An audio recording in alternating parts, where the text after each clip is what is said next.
చూస్తున్నారు S8 news. నమస్తే, S8 news కి స్వాగతం. ముందుగా బులెటిన్ లో హెడ్లైన్స్.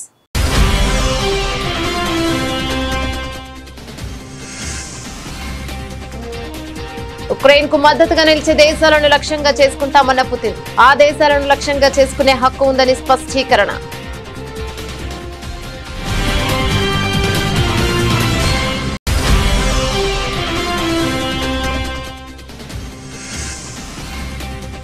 అమెరికా ఒత్తిడిని పట్టించుకోం, రష్యా నుంచి చమురు కొనుగోలు చేస్తామని తేల్చి చెప్పిన కేంద్ర ఆర్థిక మంత్రి నిర్మలా సీతారామన్.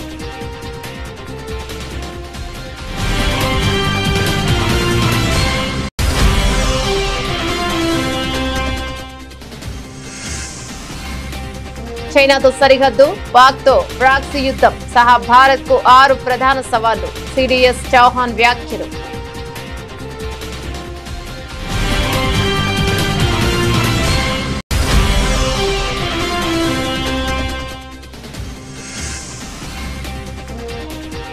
అయోధ్యలో భూటాన్ ప్రధాని రామ్లల్లాను దర్శించుకున్న తొలి విదేశీ అధినేతగా ఘనత.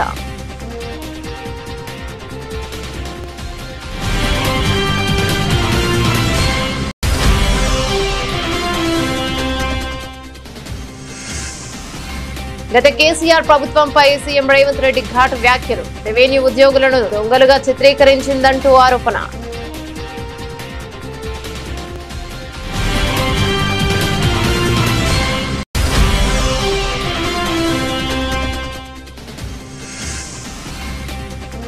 తురకపాలెంలో వరుస మరణాలు. ఎమర్జెన్సీ ప్రకటించాలని సీఎం చంద్రబాబు ఆదేశం.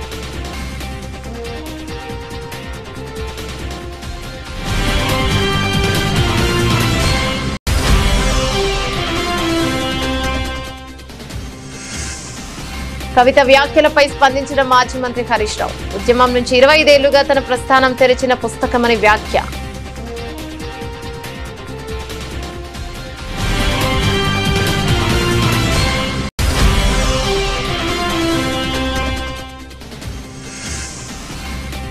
ప్రజల ఆస్తులు దోచిపెడుతున్నారంటూ చంద్రబాబుపై జగన్ ఫైర్.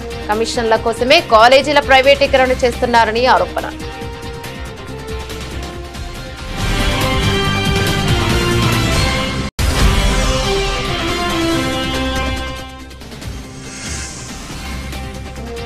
మహాగణపతికి భక్తుల ఘన వీడ్కోలు. మొదలైన ఖైరతాబాద్ గణేశుడి శోభయాత్ర.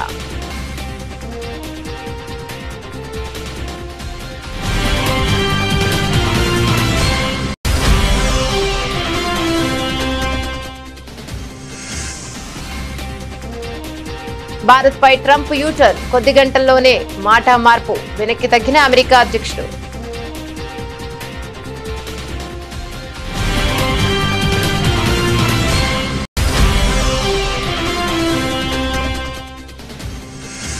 మెడికల్ కాలేజీలు ఆరోగ్యశ్రీ ప్రైవేట్ పరం చేసే నిర్ణయాలను వెనక్కి తీసుకోవాలి. ప్రభుత్వాన్ని డిమాండ్ చేసిన మాజీ మంత్రి శాఖ శైలజనాథ్.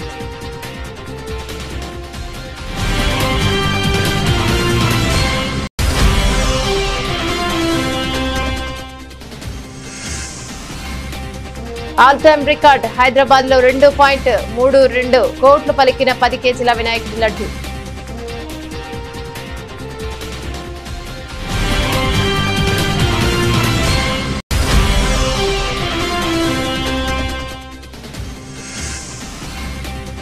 ఆసియా కప్ వేట షురు. దుబాయ్ లో ప్రాక్టీస్ ప్రారంభించిన భారత జట్టు. డిఫెండింగ్ ఛాంపియన్ గా బరిలోకి దిగుతున్న టీమిండియా.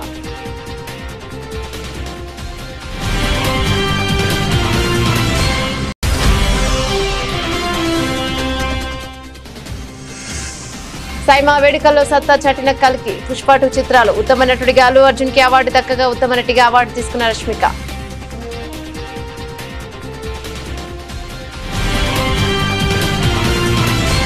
డీటెయిల్స్ చూస్తే, ఉక్రెయిన్ తో యుద్ధం కొనసాగుతున్న ప్రస్తుత పరిస్థితుల్లో తమకు వ్యతిరేకంగా వ్యవహరించే దేశాలను చట్టబద్దమైన లక్ష్యాలను పరిగణించే అధికారం తమకు ఉంటుందని రష్యా అధ్యక్షుడు వ్లాదిమిర్ పుతిన్ స్పష్టం చేశారు.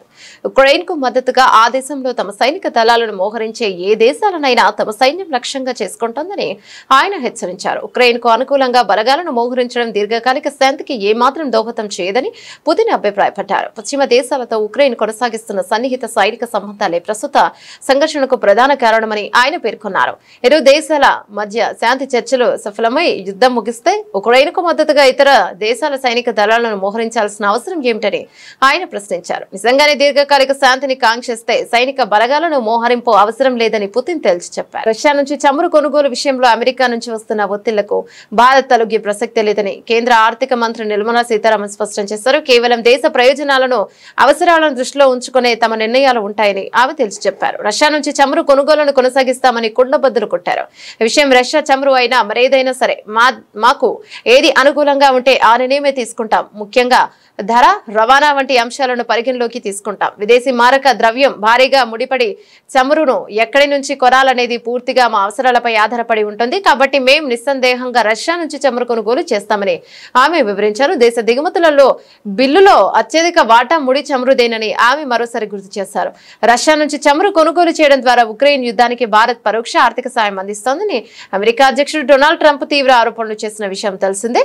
ఈ నేపథ్యంలోనే ఆగస్టు 27 నుంచి భారత్ పై మొత్తం 50% దిగుమతి సుంకాన్ని ఆయన విధించారు. ఈ పరిణామాల నేపథ్యంలో నిర్మలా సీతారామన్ చేసిన వ్యాఖ్యలు ప్రాధాన్యం సంతరించుకున్నాయి. భారతదేశ జాతీయ భద్రతకు సంబంధించిన 6 కీలక సవాళ్లు ఉన్నాయని, వీటిని ఎదుర్కొనేందుకు దేశం నిరంతరం సిద్ధంగా ఉండాలని chief of defence staff CDS general Anil Chauhan స్పష్టం చేశారు.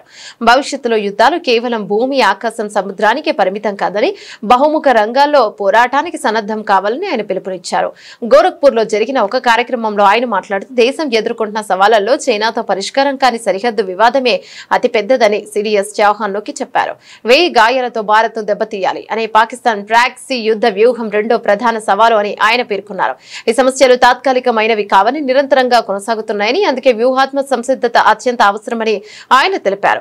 సిడిఎస్ వివరించిన ఇతర సవాళ్లలో పొరుగు దేశాల్లో నెలకొన్న రాజకీయ, సామాజిక, ఆర్థిక అస్థిరత మూడోదిగా ఉంది. దీనివల్ల బయట శక్తులు జోక్యం చేసుకునేందుకు ఆస్కారం ఏర్పడుతోందని ఆయన అన్నారు. యుద్ధ స్వరూపం పూర్తిగా మారిపోవడం నాలుగో సవాలని, ప్రస్తుత స్పేస్, సైబర్ స్పేస్ వంటి రంగాలకు కూడా పోరాటాలు విస్తరించాయని వివరించారు. పాకిస్తాన్, చైనాల అణ్వాయుధ సామర్థ్యాలు 5వ సవాలు కాగా, సైనిక టెక్నాలజీలో వస్తున్న వేగవంతమైన మార్పులు 6వ సవాలని ఆయన పేర్కొన్నారు. राष्ट्रीय सुरक्षा कोई साधारण विषय नहीं है। इसका लेख जो है प्रोफेसर हर्ष जी ने पहले ही बताया। ये एक ही अत्यंत व्यापक, अतिबृहत और महत्वपूर्ण विषय है। हर वर्ग, हर क्षेत्र के लोग इसे अपने ही दृष्टिकोण और अपने ही नज़रिए से देखते हैं। इसका एक बहुत अच्छा एग्जाम्पल हर चीज़ ने दिया था, एक हाथी का, जिसके सामने जो है 7 लोगों को जिनकी आंखों पे पट्टियाँ थी, उनसे पूछा गया कि उसके बारे में वो क्या समझते हैं, और सबका अलग अलग दृष्टिकोण था, लेकिन विषय एक ही था। अगर किसी राजनीति या राजदूत को पूछेंगे कि राष्ट्रीय सुरक्षा क्या है, तो वह उसे गठबंधन के तौर पे देखेगा या द्विपक्षीय या बहुपक्षीय रिश्तों के बारे में बात करेगा, जिससे कि राष्ट्रीय सुरक्षा हासिल की जा सके। एक अगर इकोनॉमिस्ट हो या अर्थशास्त्री हो, तो वह आर्थिक संप्रभुता की दृष्टि से राष्ट्रीय सुरक्षा को देखेगा। मैं एक सैनिक हूँ। मैंने 44 साल अपनी सर्विस जो है यूनिफॉर्म में बिताई है, और मेरा जो दृष्टिकोण है वो थोड़ा सा भिन्न होगा, अलग होगा। तो आज के जो अभिभाषण में आप लोग को अगर कोई मिलिट्री तरफ का झुकाव नज़र आए, वो स्वाभाविक है। भारतवर्ष के सबसे वास्तविक रणनीतिक विचारक, ओरिजिनल स्ट्रैटेजिक थिंकर चाणक्य से मुझे यकीन है आप सब लोग परिचित होंगे। उन्होंने अपने ग्रंथ अर्थशास्त्र में राष्ट्र के लिए 4 प्रमुख प्रकार के खतरों का वर्णन किया था। सबसे पहला था आंतरिक खतरे, इंटरनल थ्रेट्स। ये खतरे राष्ट्र के भीतर उत्पन्न होते हैं, जैसे अंदरूनी विद्रोह, क्रांति, आंतरिक अशांति और अलगाववाद। భూటాన్ ప్రధానమంత్రి దాసో షెరింగ్ టొబ్గే అయోధ్య శ్రీరాముడి ఆలయాన్ని దర్శించుకున్నారు. ఈ పవిత్ర క్షేత్రాన్ని సందర్శించిన తొలి విదేశీ దేశాధినేతగా ఆయన నిలిచారు. ప్రస్తుతం 4 రోజుల భారత పర్యటనలో ఉన్న టొబ్గే తన భార్య తాపి డోమాతో కలిసి అయోధ్యకు వచ్చేశారు. ఇక ఈ పర్యటన ఒక చారిత్రక మైలురాయి అని భారత విదేశాంగ శాఖ అభివర్ణించింది. దాదాపుగా 1:40 పాటు టొబ్కే దంపతుల ఆలయ ప్రాంగణంలో గడిపారు. గర్భగుడిలో రామ్ లల్లాకు ప్రత్యేక పూజలు నిర్వహించారు. అనంతరం రామ్ దర్బార్ ఆలయాలతో పాటు కుబేరతిల, జటాయు, సప్త మండపాలను కూడా సందర్శించారు. ఆలయ నిర్మాణ పనులను ఆసక్తిగా గమనించారు. శ్రీరామ్ జన్మభూమి తీర్థ క్షేత్ర ట్రస్ట్ ప్రధాన కార్యదర్శి చంపత్ రాయ్ వారికి స్వాగతం పలికి ఆలయ విశేషాలను వివరించారు.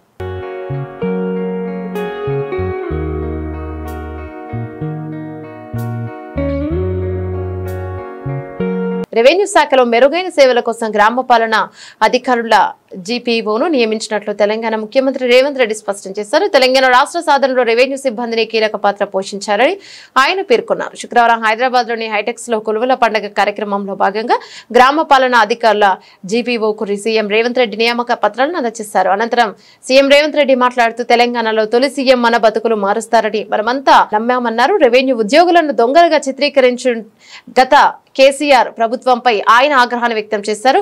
ప్రజలను దోచుకున్నది రెవెన్యూ ఉద్యోగులే అన్నట్లుగా చిత్రీకరించిందని ఆయన విమర్శించారు. భూమికి తెలంగాణ ప్రజలకు విడదీయరాని అనుబంధం ఉందని ఇక సందర్భంగా ఆయన అభిప్రాయపడ్డారు. చరిత్రలో భూమి చుట్టూ జరిగిన ఉద్యమాలు ఎన్నో ఉన్నాయని పేర్కొన్నారు. గతంలో కాంగ్రెస్ పార్టీ అధికారంలో ఉన్నప్పుడే పోడు భూముల పంపిణీ చేసిందని గుర్తు చేశారు. గత పాలకులు భూములను కొలగొట్టేందుకే ధరణిని తీసుకొచ్చారని ఆరోపించారు. భూ సమస్యల పరిష్కారం కాకుండా మిమ్మల్ని బలి పశువులను చేశారంటూ ప్రజలను ఉద్దేశించి ఆయన వ్యాఖ్యానించారు. ఆ పాపాలు బయటకు వస్తాయని వీఆర్ఏలను తొలగించారని వివరించారు. కూలిపోయిన కాళేశ్వరాన్ని చూపించి ఆ పార్టీని రద్దు చేస్తారా, లేకపోతే వాళ్ళందరినీ వీళ్ళని తొలగించినట్టు మొత్తం ఉద్యోగాల నుంచి తొలగించడానికి అవకాశం ఉందా అని నేను అడిగిన.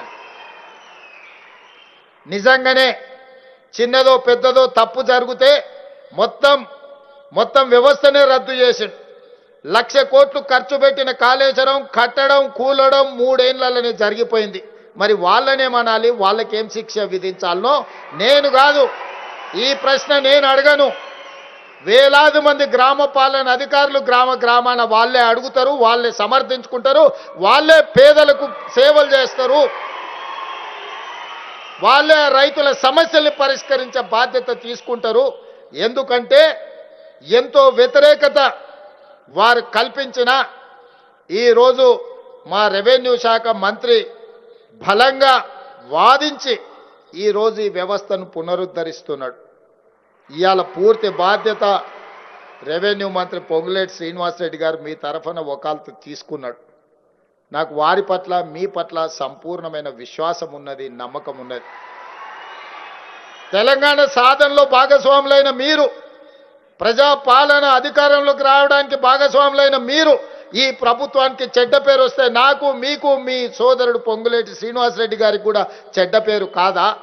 ఇవాళ అందుకే ఏ చెడ్డ పేరు రాకుండా ఖచ్చితంగా మంచి పరిపాలన అందించి భూభారతి చట్టాన్ని అమలు చేయడమే కాదు, సాదా బైనామాలను కూడా ఎక్కడ వివాదాలకు తావు లేకుండా ఖచ్చితంగా మా గ్రామ పాలన అధికారులు అమలు చేస్తారని మంత్రివర్గానికి నేను హామీ ఇచ్చిన. గుంటూరు జిల్లా తురకపాలెం గ్రామంలో గత 2 నెలలుగా చోటు చేసుకుంటున్న వరుస మరణాలు తీవ్ర కలకలం రేపుతున్న నేపథ్యంలో ముఖ్యమంత్రి చంద్రబాబు పరిస్థితిని సమీక్షించేందుకు రంగంలోకి దిగారు. గ్రామంలో నెలకొన్న పరిస్థితులను హెల్త్ ఎమర్జెన్సీగా పరిగణించాలని, తక్షణం చర్యలు చేపట్టాలని వైద్యారోగ్య శాఖ అధికారులను ఆయన ఆదేశించారు. తన క్యాంపు కార్యాలయంలో ఉన్నతాధికారులతో అత్యవసర సమావేశం నిర్వహించిన సీఎం ఈ సమస్య మూలాలను గుర్తించి ప్రజల్లో భరోసా నింపాలని స్పష్టం చేశారు.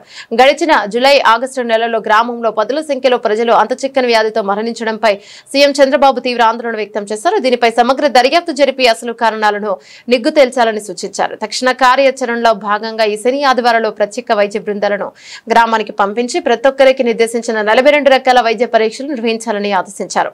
సోమవారం నాటికి గ్రామస్తులందరినీ హెల్త్ ప్రొఫైల్ సిద్ధం చేసి తనకు నివేదించాలని గడువు విధించారు. అనారోగ్యంతో తీవ్రంగా బాధపడుతున్న వారిని వెంటనే ఆసుపత్రులకు తరలించి మెరుగైన చికిత్స అందించాలని స్పష్టం చేశారు. మాజీ మంత్రి బీఆర్ఎస్ నేత హరీష్ రావుపై ఇటీవల కల్వకుంట్ల కవిత తీవ్ర స్థాయిలో విమర్శలు చేసిన విషయం విదితమే. కవితను పార్టీ నుంచి సస్పెండ్ చేసిన నేపథ్యంలో ఆమె ఎమ్మెల్సీ పదవికి రాజీనామా చేశారు. ఈ క్రమంలో బీఆర్ఎస్ కవిత శ్రేణుల మధ్య మాటల యుద్ధం జరుగుతోంది. కవిత చేసిన వ్యాఖ్యలపై హరీష్ రావు స్పందిస్తూ తనపై ఆరోపణలు చేస్తున్న వారి విజ్ఞతకే దానిని వదిలేస్తున్నారన్నారు. ఉద్యమం నుంచి 25 ఏళ్లుగా తన ప్రస్థానం తెరిచిన పుస్తకమని ఆయన అన్నారు. ఇటీవల తనపైన పార్టీ పైన కొందరు ఆరోపణలు చేశారని, అయితే అవి ఎందుకు చేశారో, ఎవరి లబ్ధి కోసం చేశారో వారి విజ్ఞతకే వదిలివేస్తున్నారని హరీష్ రావు పేర్కొన్నారు. ఇదే క్రమంలో రేవంత్ రెడ్డి సర్కార్ పైన హరీష్ రావు విమర్శలు చేశారు. నా 25 ఏళ్ల రాజకీయ ప్రస్థానం తెలంగాణ ప్రజల ముందు ఒక తెరిచిన పుస్తకం లాంటిది. సరే, గత కొంతకాలంగా మా పార్టీ పైన, అదేవిధంగా నా పైన కొన్ని రాజకీయ పార్టీలు చేస్తున్నటువంటి వ్యాఖ్యలనే వారు కూడా చేయడం జరిగింది. అయితే ఆ వ్యాఖ్యలు వారు ఎందుకు చేశారో అది వారి విజ్ఞతకే నేను వదిలేస్తున్నాను. కేసీఆర్ గారి నాయకత్వంలో గత 2.5 దశాబ్దాల కాలంగా ఒక క్రమశిక్షణ కలిగిన కార్యకర్తగా రాష్ట్ర సాధనలో, రాష్ట్ర అభివృద్ధిలో నేను చూపిన నిబద్ధత, నా పాత్ర అందరికీ తెలిసినటువంటిదే. ఈరోజు రాష్ట్రంలో ఎరువులు దొరకక ఒకవైపు రైతులు గోసపడతా ఉన్నారు, మరొక వైపు వరద ప్రాంతాల ప్రజలు అనేక ఇబ్బందుల్లో ఉన్నారు. కేసీఆర్ గారు దశాబ్ద కాలం ఎంతో కష్టపడి నిర్మించిన వ్యవస్థలను, ఒక్కొక్క వ్యవస్థను ఉద్దేశపూర్వకంగా ఈనాడు రేవంత్ రెడ్డి గారి ప్రభుత్వం కూల్చేటువంటి ప్రయత్నం చేస్తూ ఉంది. సో ఇటువంటి పరిస్థితుల్లో కష్టాల్లో ఉన్న ప్రజల్ని ఆదుకునే విషయంలో, తెలంగాణ ద్రోహుల చేతుల్లో నుంచి ఈ రాష్ట్రాన్ని కాపాడుకునే విషయంలో మా దృష్టి అంతా ఉంటుంది. సో మేము ఈ రాష్ట్ర సాధనలో పోరాటం చేసిన వాళ్ళం, ఈ రాష్ట్రాన్ని కాపాడుకోవడంలో బాధ్యత కలిగిన వాళ్ళం. సో మా సమయాన్ని అంతా కూడా దాని మీదనే మేము వెచ్చిస్తాం. తప్పకుండా కేసీఆర్ గారి నాయకత్వంలో తిరిగి బీఆర్ఎస్ పార్టీని అధికారంలో తెచ్చుకొని ఈ ప్రజలు పడుతున్న కష్టాలను తొలగించడానికి అందరం కలిసికట్టుగా ముందుకు సాగుతాం. చంద్రబాబు, మీరు అనుకున్నంత పని చేశారు అంటూ వైసీపీ అధినేత జగన్ తీవ్ర స్థాయిలో ధ్వజమెత్తారు. టీడీపీ ప్రభుత్వం ప్రజా సంపదను కొలగొడుతోందని, కమిషన్ల కోసం ప్రభుత్వ ఆస్తులను తమ వారికి కట్టబెడుతోందని మండిపడ్డారు. ఎన్నికల ముందు సంపద సృష్టిస్తానని చెప్పి అధికారంలోకి వచ్చాక ప్రజల ఆస్తులను పప్పు బెల్లాల్లా పంచుతున్నారని విమర్శించారు. తమ ప్రభుత్వం నిర్మించిన ప్రభుత్వ మెడికల్ కాలేజీలను ప్రైవేటు పరం చేయాలని కేబినెట్ లో తీసుకున్న నిర్ణయం అవినీతికి పరాకాష్ఠని జగన్ అభివర్ణించారు. వైసీపీ ప్రభుత్వ హయాంలో ప్రారంభించిన మెడికల్ కాలేజీలను ప్రైవేటు పరం చేయడం వెనక భారీ కుట్ర ఉందని జగన్ ఆరోపించారు. ప్రభుత్వ ఆస్తులను దోచుకోవడానికి మీరు మంత్రివర్గ సమావేశాలు పెడుతున్నట్టుంది. కమిషన్ల కోసం ప్రభుత్వ మెడికల్ కాలేజీలను ప్రైవేటు పరం చేయడం ద్వారా మీరు చరిత్రహీనులుగా మిగిలిపోతారు అని చంద్రబాబును ఉద్దేశించి తీవ్ర వ్యాఖ్యలు చేశారు. ఈ నిర్ణయం రాష్ట్రానికి శాశ్వతంగా అన్యాయం చేస్తోందని ఆయన ఆవేదన వ్యక్తం చేశారు.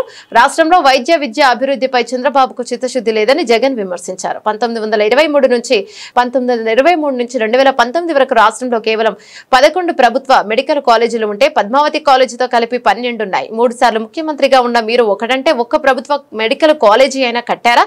మేము 5 ఏళ్లలో 17 కొత్త కాలేజీలు ప్రారంభిస్తే వాటిని 5 ఇప్పటికే పనిచేస్తున్నాయి. మీరు బాధ్యతగా పూర్తి చేసి ఉంటే ఈ ఏడాదికి మిగిలిన కాలేజీలు కూడా తరగతులు మొదలయ్యేవి కదా అని ప్రశ్నించారు. వైసీపీ ప్రభుత్వం వచ్చాక రాష్ట్రంలో ఎంబీబీఎస్ సీట్లు 2360 నుంచి 4910కి పెరిగాయని, తమ హయాంలోనే సుమారు 800 కొత్త సీట్లు అందుబాటులోకి వచ్చాయని జగన్ గుర్తు చేశారు. తమ పిల్లలను డాక్టర్లు చేయాలని తల్లిదండ్రులు ఆస్తులు అమ్ముకుని ఉక్రెయిన్, రష్యా వంటి దేశాలకు పంపిస్తున్నారు. అలాంటిది మన రాష్ట్రంలోనే అందుబాటులోకి వస్తున్న వైద్య విద్యను నాశనం చేయడం ఎంతవరకు సమంజసం అని ఆయన ప్రభుత్వాన్ని నిలదీశారు. భూముల కోసమే కుట్రపూరిత ప్లాన్ ప్రభుత్వ మెడికల్ కాలేజీలు రావడం వల్ల ఆ ప్రాంతంలో భూముల విలువ అమాంతం పెరిగిందని, ఆ భూములు భవనాలను కట్టేయడానికి ప్రైవేటీకరణ ప్లాన్ చేశారని జగన్ ఆరోపించారు. పులివెందుల కాలేజీకి ఎన్ఎంసీ సీట్లు ఇస్తే వద్దంటూ లేఖ రాసినప్పుడే మీ కుట్ర బయటపడింది. పేదలకు సూపర్ స్పెషాలిటీ సేవలు అందకుండా అడ్డుకుంటున్నారు అని విమర్శించారు.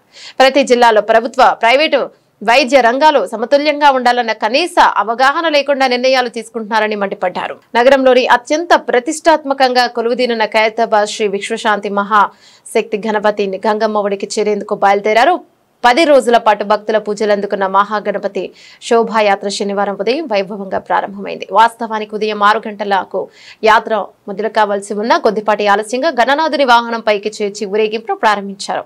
69 అడుగుల ఎత్తు, 50 టన్నుల బరువున్న ఈ భారీ విగ్రహాన్ని హుస్సేన్ సాగర్ కు తరలించేందుకు ఎస్టీసీ ట్రాన్స్పోర్ట్ కు చెందిన 26 టైర్ల ప్రత్యేక వాహనాన్ని వినియోగిస్తున్నారు. దాదాపు 100 టన్నుల బరువును మోయగల సామర్థ్యం ఉన్న ఈ భారీ ర్యాలీపై మహాగణపతిని నిమజ్జన ప్రాంతానికి తీసుకెళ్తున్నారు.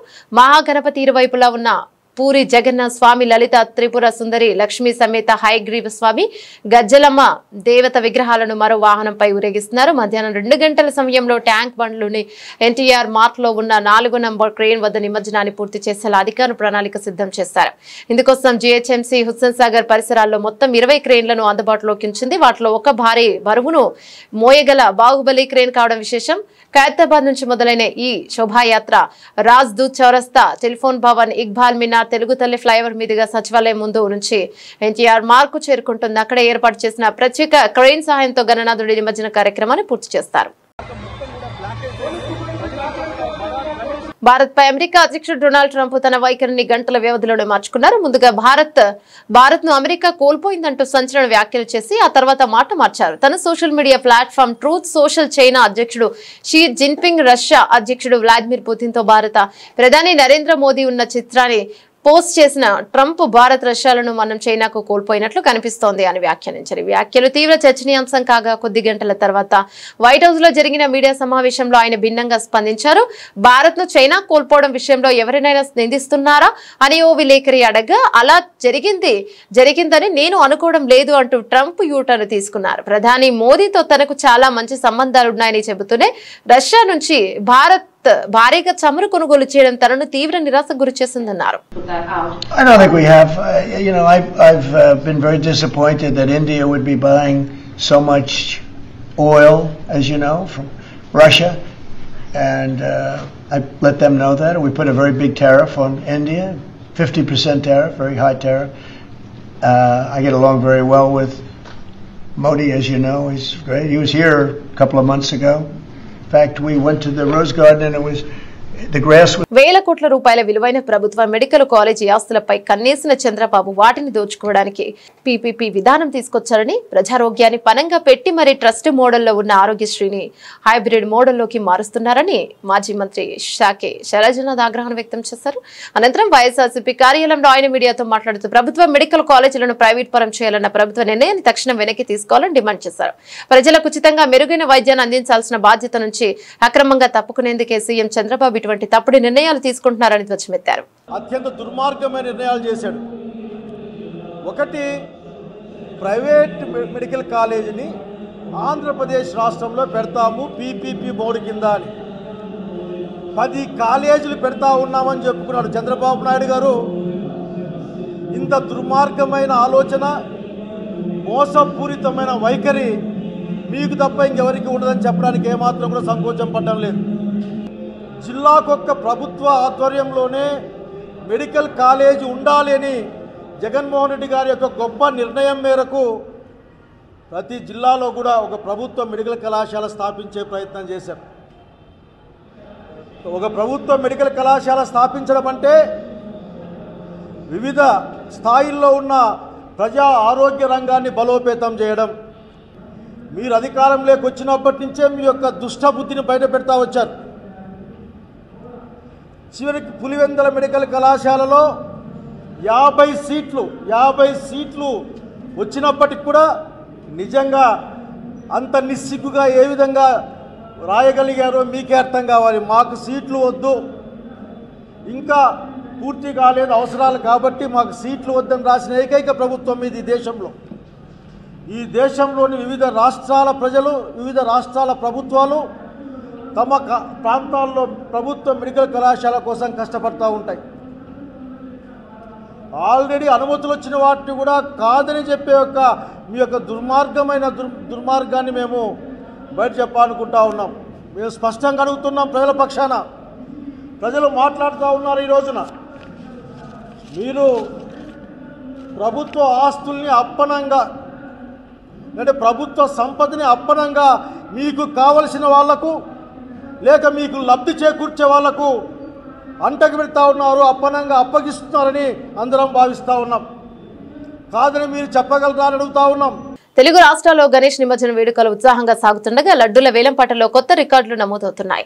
బండ్లగూడ జాగీర్ మున్సిపల్ కార్పొరేషన్ పరిధిలో కీర్తి రిచ్మండ్ విలాస్ లో నిర్వహించిన వేలంపాటలో గణపతి లడ్డు ఏకంగా 2.32 కోట్లకు అమ్ముడుపోయింది. శుక్రవారం జరిగిన ఈ వేలంపాటలో గత ఏడాది రికార్డును తిరగరాస్తూ ఈ భారీ ధర పలికింది. కీర్తి రిచ్మండ్ విలాస్ కమ్యూనిటీలో వినాయక నవరాత్రులను ప్రతి ఏటా ఘనంగా నిర్వహిస్తారు. వేడుకల్లో భాగంగా నిమజ్జనానికి ముందు లడ్డు వేలం వేయడం ఇక్కడ ఆనవాయితీగా వస్తోంది. ఏడాది జరిగిన వేలంలో లడ్డును 2,31,95,000 వెచ్చించి దక్కించుకున్నారు. ఈ భారీ మొత్తం నగరంలోని ఒక కమ్యూనిటీలో పలికిన అత్యధిక ధరగా నిలిచింది.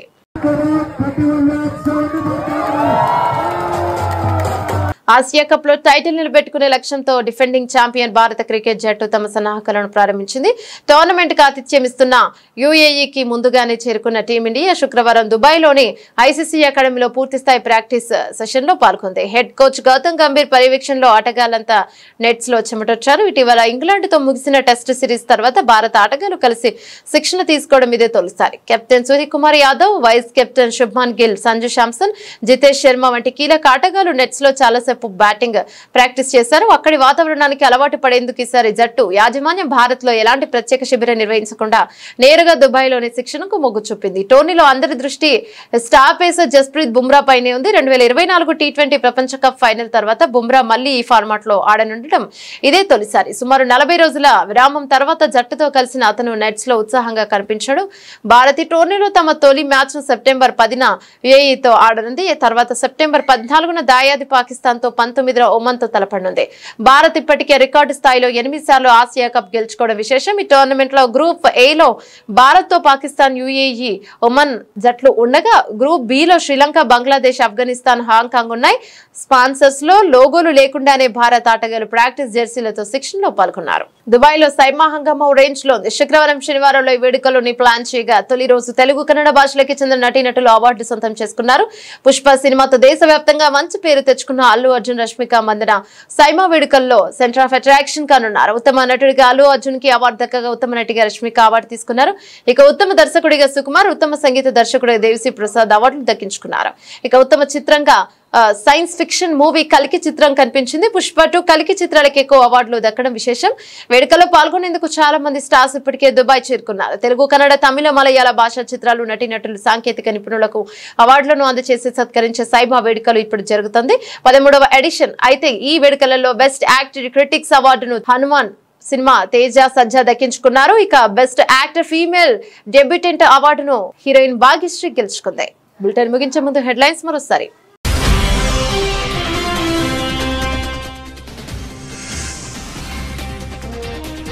ఉక్రెయిన్ కు మద్దతుగా నిలిచే దేశాలను లక్ష్యంగా చేసుకుంటామన్న పుతిన్. ఆ దేశాలను లక్ష్యంగా చేసుకునే హక్కు ఉందని స్పష్టీకరణ.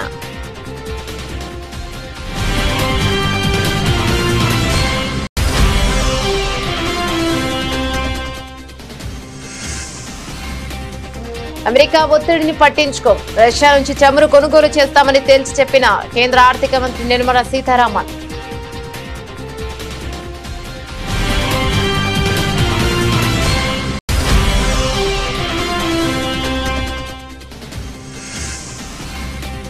చైనాతో సరిహద్దు, పాక్ తో ప్రాక్సీ యుద్ధం సహా భారత్ కు 6 ప్రధాన సవాళ్లు. సిడిఎస్ చౌహాన్ వ్యాఖ్యలు.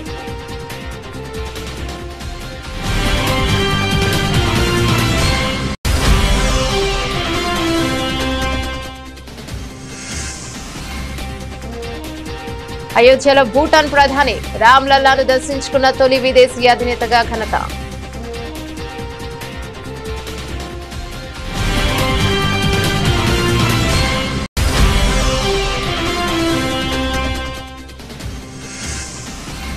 గత కేసీఆర్ ప్రభుత్వంపై సీఎం రేవంత్ రెడ్డి ఘాటు వ్యాఖ్యలు. రెవెన్యూ ఉద్యోగులను దొంగలుగా చిత్రీకరించిందంటూ ఆరోపణ.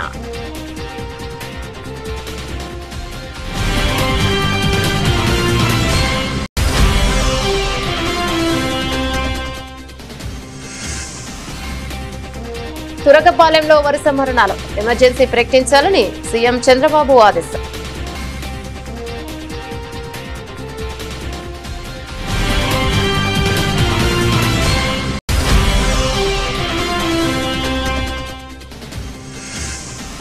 కవిత వ్యాఖ్యలపై స్పందించిన మాజీ మంత్రి హరీష్ రావు. ఉద్యమం నుంచి 25 ఏళ్లుగా తన ప్రస్థానం తెరిచిన పుస్తకమని వ్యాఖ్య.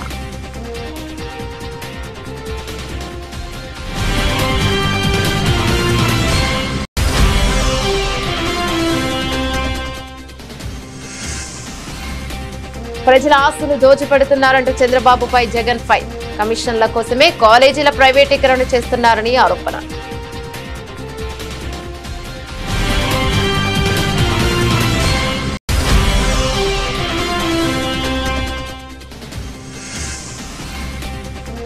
మహాగణపతికి భక్తుల ఘన వీడ్కోలు. మొదలైన ఖైరతాబాద్ గణేశుడి శోభయాత్ర.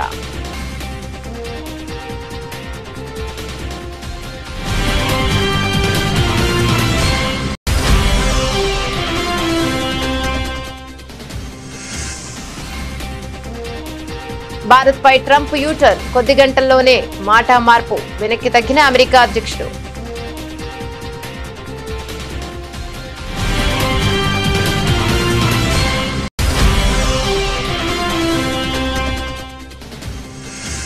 మెడికల్ కాలేజీలు, ఆరోగ్యశ్రీ ప్రైవేట్ పరం చేసే నిర్ణయాలను వెనక్కి తీసుకోవాలి. ప్రభుత్వాన్ని డిమాండ్ చేసిన మాజీ మంత్రి శాఖ శైలజనాథ్.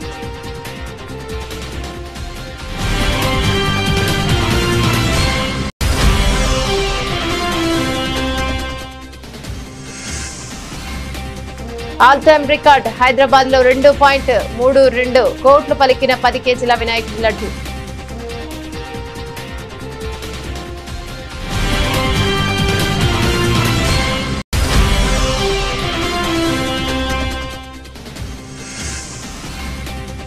ఆసియా కప్ వేట షురు, దుబాయ్ లో ప్రాక్టీస్ ప్రారంభించిన భారత జట్టు. డిఫెండింగ్ ఛాంపియన్ గా బరిలోకి దిగుతున్న టీమిండియా.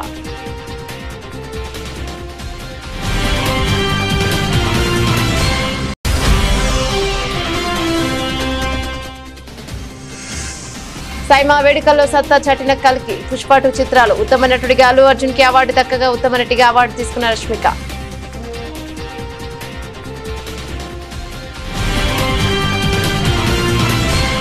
ఇవే బులెటిన్ డీటెయిల్స్. మరో బులెటిన్ మళ్ళీ కలుసుకుందాం. అంతవరకు సెలవు, నమస్తే.